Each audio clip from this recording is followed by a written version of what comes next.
Maximum 2 रत्न धारण केले जावे। याचं कारण असं आहे की आपल्या कुंडलीनुसार काही तत्व बॅलन्स करण्यासाठी ना आपल्याला तेवढ्याच रत्नांची गरज असते, स्पेसिफिक कॅरेटच्या रत्नांची गरज असते। असंही नाही की खूप महाग रत्न धारण केले म्हणजे आपल्याला खूप काही जास्त त्याचा बेनिफिट मिळणार आहे, किंवा काही स्वस्त रत्न आहे पण त्याला काहीच व्हॅल्यू नाही, असं नाही। सगळ्यात महत्त्वाचं की अनट्रीटेड अनहिटेड रत्न जर आहे, आता हिटेड माणिक जर असेल तर त्याला एक्स्ट्रीमली हाय कमर्शियल व्हॅल्यू आहे। बर्मा माणिक जे किंवा काही काही जे माणिक आहेत की हे हिट केलेलं असं पण याची कमर्शियल व्हॅल्यू खूप जास्त आहे।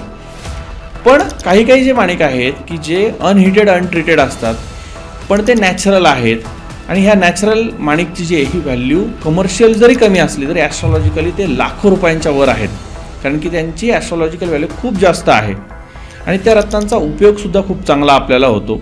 हे जे रत्न आहे हे किमान 1 आणि मॅक्झिमम आपण 2 वगैरे धारण करू शकतो।